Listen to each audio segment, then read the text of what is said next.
aucun doute à votre disposition tous les vendredis soirs. Si vous avez par exemple des problèmes d'argent, on vous doit de l'argent, quelqu'un de votre famille, un conjoint, un ami ne rembourse pas ses dettes ou bien peut-être même votre patron, n'hésitez pas à nous contacter, nous pouvons vous aider. L'adresse s'est inscrite déjà sur le téléviseur, le numéro de téléphone 0826 107 109. Nous allons accueillir maintenant justement une personne qui aimerait bien toucher le chômage et vous allez voir qu'elle ne peut pas le toucher parce que d'autres personnes n'ont pas fait leur boulot. Accueillons maintenant sur ce plateau, si vous le voulez bien, Stéphanie et son ami Nicolas. Stéphanie et Nicolas vivent en Ardèche. Depuis plus d'1 an, Stéphanie se bat pour toucher ses allocations chômage. Son problème, elle n'a pas de lettre de licenciement. Stéphanie, Nicolas, bonsoir. Bonsoir. Vous êtes mariés en fait? Oui. Parce que j'ai annoncé son ami Nicolas. Non, mon mari. J'ai voulu me laisser un dernier espoir, mais il est anéanti à tout jamais. Bravo Nicolas. Alors nous plaisantons un petit peu, mais c'est beaucoup moins drôle ce qui vous arrive, car nous allons voir un reportage, donner des coups de fil par la suite. Aujourd'hui, vous ne pouvez pas toucher le chômage alors que vous avez travaillé consciencieusement, fait tout ce qu'il fallait, et parce que vos employeurs ont liquidé l'affaire sans faire les papiers nécessaires, aujourd'hui on vous répond, pas de chômage. Pas de chômage. Alors, ça vous met dans une situation, je suppose, tous les deux financière difficile? Oui. Puisque si vous aviez pris ce boulot de boulangère, c'est parce que ça met un peu de beurre dans les épinards. Et donc vous, madame, maintenant, vous n'avez plus rien. Ah, rien.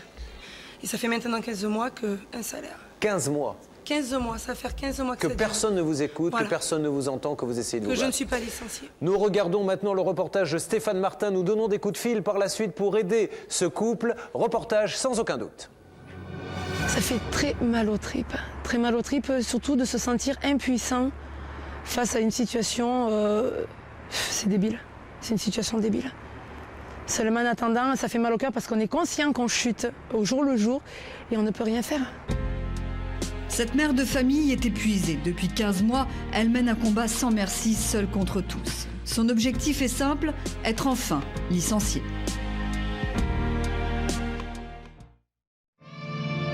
Certes, il n'est pas courant de se battre pour être licencié. Pourtant, c'est ce que souhaite Stéphanie de toutes ses forces. Tout commence en 99, lorsqu'elle trouve un emploi dans une boulangerie. Rapidement, elle signe un contrat à durée indéterminée. Mariée avec une petite fille de 8 ans, Stéphanie et son mari Nicolas s'endettent et achètent une vieille maison à remettre en état. Mais un jour, la boulangerie est vendue, les propriétaires changent, mais les affaires ne marchent plus. Juin 2002, le commerce est en faillite, la liquidation judiciaire est inévitable. Pendant 3 mois, Stéphanie ne sait pas ce qu'il va advenir d'elle. Va-t-elle être licenciée ou pas? Elle se pose la question. J'ai bien essayé de contacter donc, les propriétaires qui, face à ça, sont restés muets. J'ai envoyé des courriers sans réponse. À cet instant précis, non, je ne me doutais absolument pas de ce qui allait en découler. Pas du tout. Stéphanie est de nature optimiste, d'autant que le salaire de Nicolas, son mari, permet au couple de vivre convenablement. 3 mois plus tard, toujours aucune nouvelle de ses employeurs. Cette fois, c'en est trop, elle saisit le tribunal des prud'hommes. Le premier jugement prud'homal me répond tout simplement qu'ils se sentent incompétents face à cette affaire. Donc, ils renvoient l'affaire à plus tard, au mois de janvier. Il y a beaucoup de moments où on se dit qu'on est fatigué de tout ça parce que ça semble interminable. On se lasse. Mais elle insiste, une nouvelle audience a lieu. Le dossier de Stéphanie est sans faille, le tribunal tranche en sa faveur. Elle doit être licenciée et elle sait désormais par qui. C'est à son employeur de lui signifier son licenciement grâce à plusieurs documents administratifs. Sans ces documents, Stéphanie n'est rien, ni chômeuse, ni salariée. En clair, aux yeux de l'administration française, elle n'existe pas. Je ne suis pas licenciée. N'étant pas licenciée, de ce fait, je n'ai pas le droit de travailler, car il est bien dit que je ne peux pas dépasser des horaires par semaine. Je ne peux pas avoir donc de travail, vu que je suis considérée donc encore au travail. De ce fait, je n'ai pas droit au RMI, je n'ai pas droit au chômage, je n'ai pas droit aux allocations, je n'ai droit à rien du tout. Je n'ai aucun salaire, rien du tout, aucun revenu, rien du tout. En fait, c'est un cauchemar parce que nous, tout allait bien. Je veux dire, moi, j'avais un salaire, Steph avait un salaire. Par rapport à ça, d'un coup, on a chuté. Steph a tout fait pour travailler, mais on la plante comme ça pour des papiers, quoi. Je trouve ça minable. Là. Les mois passent et malgré le jugement prud'homal, personne ne bouge. Le salaire de Nicolas ne suffit plus pour subvenir aux besoins de la famille. Celui de Stéphanie commence à leur faire cruellement défaut. Les fins de mois sont de plus en plus difficiles.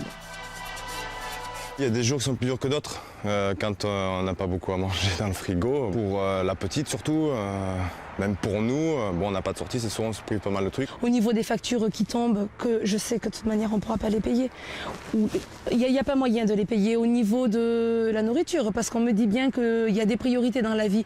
Oui, mais tout est prioritaire. Manger est prioritaire, le trésor public est prioritaire, payer la maison est prioritaire, tout est prioritaire. Donc tout s'écroule. Tout s'écroule, on compte tous les jours comment on va faire, Comment, je veux dire, non, il faut bien se rendre à l'évidence, c'est pas possible, ce n'est pas avec un salaire, ce n'est pas pour rien que j'ai toujours travaillé. C'est bien justement pour essayer d'assumer la vie qu'on a actuellement. Jusqu'à présent, Stéphanie a réussi à tenir bon, mais il y a une échéance qu'elle ne parviendra pas à repousser, une échéance lourde de conséquences. L'organisme de crédit nous a gentiment proposé de vendre. Vu qu'on ne peut plus faire face aux mensualités, nous avons beaucoup de retard que je ne peux pas combler. Nous, on a notre maison, on veut l'assumer, mais on n'y arrive pas.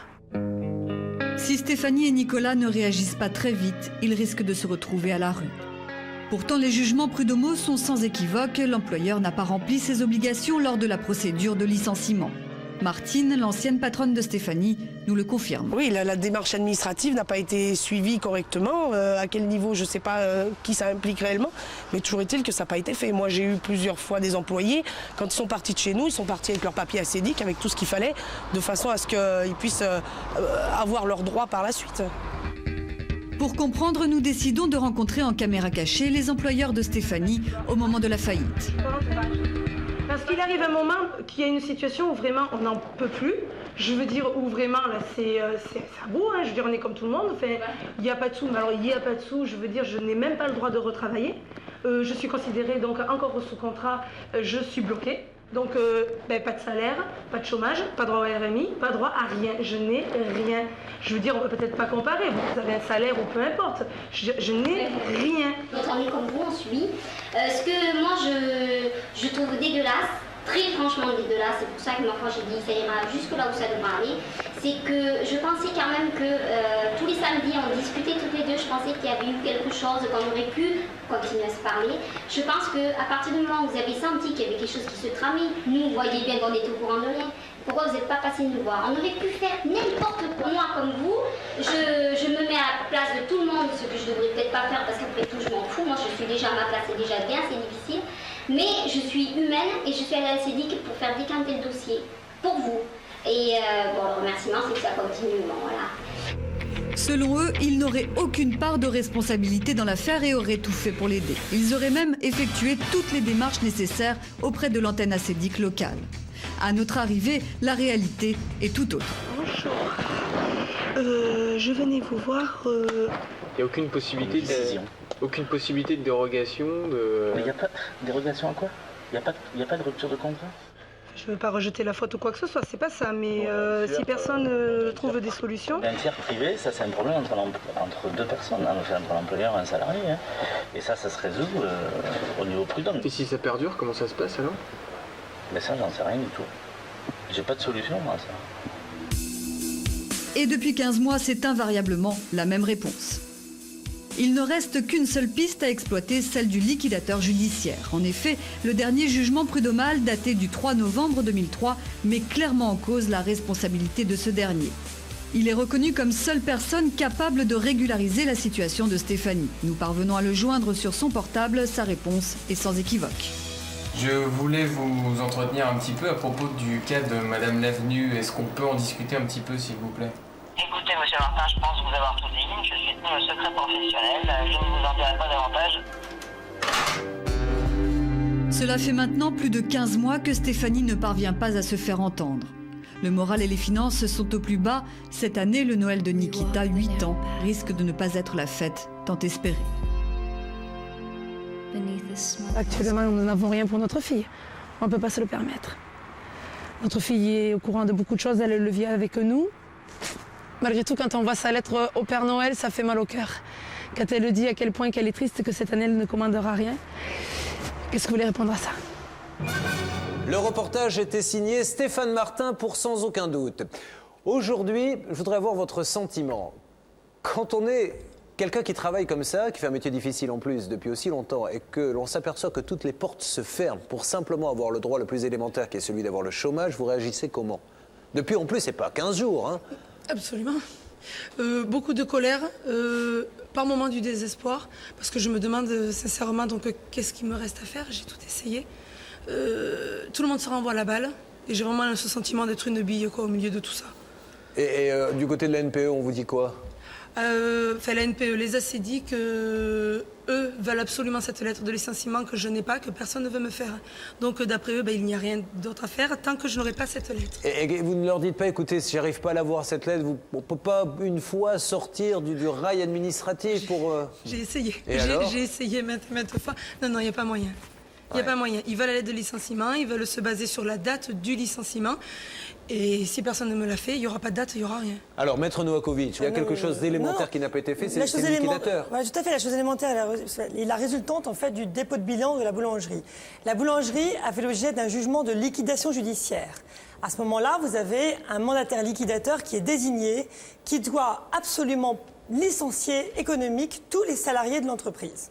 Il s'avère que... Ça, c'est son boulot à lui. C'est son travail. Ses attributions. C'est non seulement son travail, mais il doit le faire dans les 15 jours impérativement pour que les salariés puissent bénéficier d'une indemnité de licenciement et éventuellement même des bulletins, des salaires qui n'auraient pas été payés pendant la période antérieure à la liquidation judiciaire. Qu'est-ce que vous attendez de cette émission, sans aucun doute, aujourd'hui? Aujourd'hui, j'attends de cette émission d'avoir ma lettre de licenciement afin que je puisse retrouver mes droits au chômage. Je demande donc à la régie d'essayer de faire le numéro de ce liquidateur maintenant.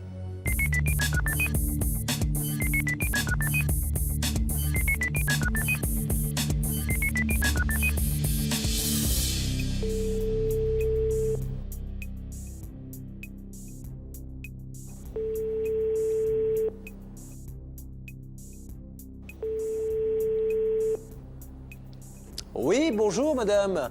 Pourrais-je avoir, s'il vous plaît, maître... il est en déplacement. Alors, c'est Julien Courbet de l'émission Sans aucun doute, madame. Il faudra absolument que j'arrive à lui parler. Est-ce qu'il est là cet après-midi? Essayez éventuellement de rappeler cet après-midi. Vers quelle heure? Vers 16h. 16h? Oui. Merci beaucoup. Allez-y. Au revoir. Nous essayons à plusieurs reprises de joindre le liquidateur judiciaire sans succès. Aucune nouvelle donc du liquidateur. Je vous propose d'essayer d'appeler les propriétaires donc de la boulangerie qui ont mis cette boulangerie en location-gérance. On peut leur demander notamment pourquoi ils n'ont pas fait les papiers nécessaires pour vous permettre d'avoir ces indemnités. Ça ne nous coûte rien. Sinon, le prix d'un appel téléphonique, je demande à la régie de bien vouloir faire le numéro.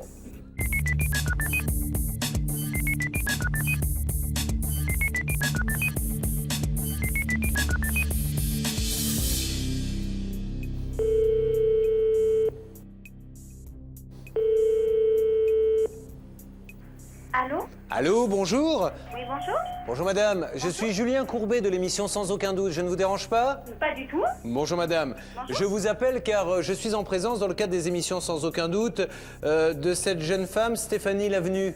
Oui. Vous savez qu'il y a de gros problèmes puisque ça fait maintenant très longtemps qu'elle n'arrive pas à toucher le chômage. Oui. Parce qu'il n'y a pas eu les papiers nécessaires. Alors je voulais avoir votre point de vue un petit peu là-dessus. Oui. Écoutez, moi j'ai remué ciel et terre. J'ai remué ciel et terre pour essayer de faire en sorte qu'elle s'en sorte. Et nous, par la même occasion, bien sûr. Mais maintenant, c'est par rapport... c'est administratif, en fait. C'est le mandataire liquidateur judiciaire qui veut rien savoir. Et c'est le problème. Mais ça, il vous l'a dit, là? Enfin, comment? Vous avez eu des contacts avec lui? Comment? Vous avez eu des contacts avec lui, vous, madame? Moi, j'ai contacté plusieurs fois donc ce mandataire liquidateur et qui veut rien savoir. Et il vous dit quoi exactement? Eh bien, en fait, il me dit que c'est une personne qui veut le beurre, l'argent du beurre et la crémière. En parlant de qui? Parce que nous, on a déjà eu une séance de conciliation avec cette personne-là au niveau du prud'homme. Mais il parle de qui quand il dit qu'il veut le beurre, la crémière et le reste? De cette jeune dame-là, Stéphanie Lavenu.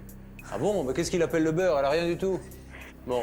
Et vous ne sentez pas que de la part du liquidateur, il y a une possibilité? Lui, il semble être... Comme je l'ai expliqué hier à la jeune dame, là, j'ai remué ciel et terre pour essayer de faire décanter les choses, parce que j'ai même téléphoné au service des acédiques. Et je me suis même présentée aux acédiques pour essayer de voir si même moi-même je pouvais faire quelque chose. Ah mais c'est sympa, madame. Hein. Et oui, mais on me dit que si je fais une lettre de licenciement, ça serait faire un faux document. Eh oui. Bon, eh ben, je voulais avoir votre avis, mais ça m'éclaire sur pas mal de choses. Je suis désolé de vous avoir dérangé, madame. Hein. Oh, mais il n'y a pas de problème. Ah, il y a un client qui arrive. Oui, c'est qu'elle s'en sorte. Et moi aussi avec, c'est pas un problème. Je vous laisse vous occuper de votre client. D'accord, merci beaucoup. Au revoir, madame. Au revoir. Merci. Bien. Nous allons donc essayer maintenant, si vous le voulez bien, de joindre les assédiques pour essayer de voir dans quelle mesure on ne peut pas sortir, comme je le disais tout à l'heure, de ce rail administratif, d'autant plus qu'il y a des documents qui permettraient de rendre service à cette dame tout de suite. Je demande à la régie de faire le numéro.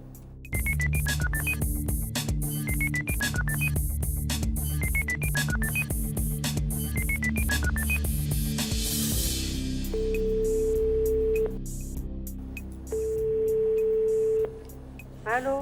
Allô, bonjour madame. Oui. Je suis Julien Courbet de l'émission Sans aucun doute, madame. Oui. Pardonnez-moi de vous déranger. On essaie d'aider une jeune personne qui a de gros problèmes, qui travaillait dans une boulangerie. La boulangerie a été mise en liquidation judiciaire. Et visiblement, le liquidateur n'a pas fait sa lettre de licenciement à cette personne. Ce qui fait que maintenant, depuis de nombreux mois, cette dame ne touche pas le chômage et ne peut rien faire et ne sait plus à quel sein se vouer et elle est un petit peu désespérée. Alors, il y a un jugement en plus des prud'hommes qui somment, Maître Novakovic va nous en dire plus. Oui, bonjour madame. Donc en fait, madame bénéficie d'une ordonnance qui a condamné le liquidateur à remettre la lettre de licenciement. Donc pourriez-vous faire bénéficier à Stéphanie donc d'indemnité de chômage malgré le fait que vous ne soyez pas en possession de la lettre de licenciement, mais comme c'est indiqué par une décision, vous pouvez considérer qu'elle est licenciée. Non. Non, vous ne pouvez pas. Non. Maître Michel. Oui, simplement une précision, madame. À partir du moment où il y a la preuve de ce qu'elle est licenciée par cette ordonnance dont vous parlez, Maître Novakovic, qu'est-ce qui empêche la prise en charge? Quand un employeur ne donne pas, refuse, ça dure des années de donner la lettre de licenciement, comment ça se passe pour être indemnisé? Tant qu'on n'a pas d'attestation d'employeur, nous, on fait rien. Mademoiselle, si vous voulez lui parler, il y a aucune... Ne coupez pas, ne coupez pas. Je vous en prie. Notre interlocutrice nous dirige vers une responsable qui prend connaissance du dossier. Allô? Oui? Oui.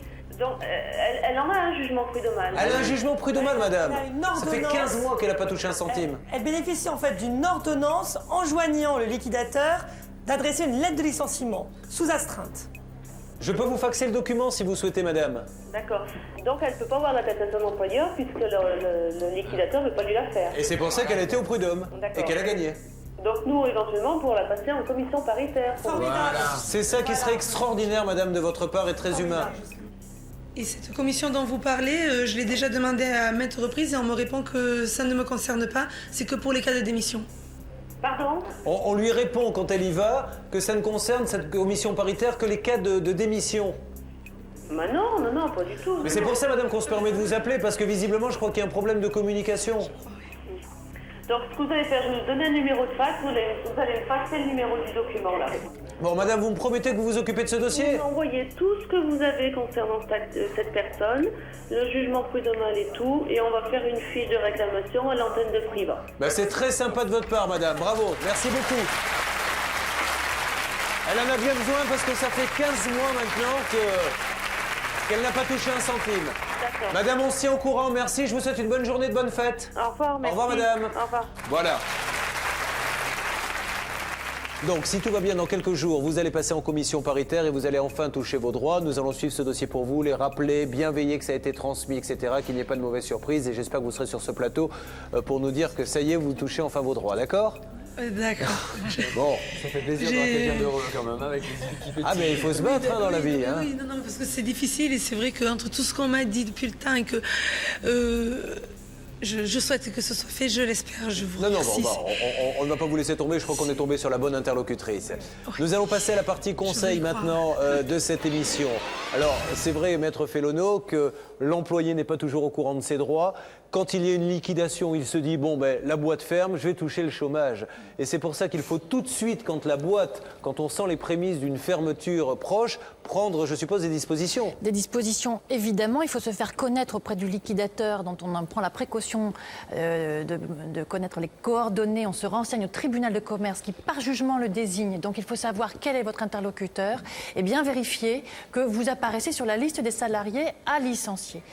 Je pense aussi que les syndicats professionnels peuvent vous donner des bons conseils, ainsi que toute la partie avocat, avec toutes les consultations juridiques gratuites qui vous permettent de bien constituer un dossier et de vérifier ensuite où le rouage peut grincer de façon à le débloquer beaucoup plus tôt qu'aujourd'hui, parce que là, 15 mois, c'est inadmissible, inadmissible. On est bien d'accord. J'espère qu'on se retrouve très prochainement sur ce plateau pour annoncer la bonne nouvelle. C'est en cours en tout cas. Je pense que tout ceci va s'arranger, d'accord? D'accord. D'ici là, bon retour. À très bientôt. Merci. Merci à vous.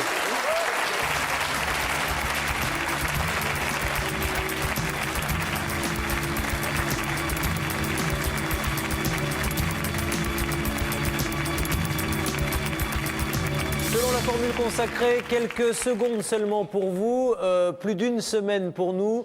Nous avons avancé sur ce dossier, essayons de savoir où nous en sommes. Rappelons maintenant sur ce plateau Stéphanie et Nicolas.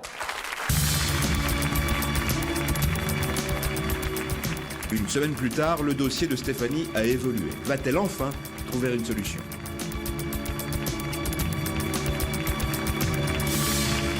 Stéphanie, Nicolas, bonne soirée. Bonsoir. Merci d'être avec nous.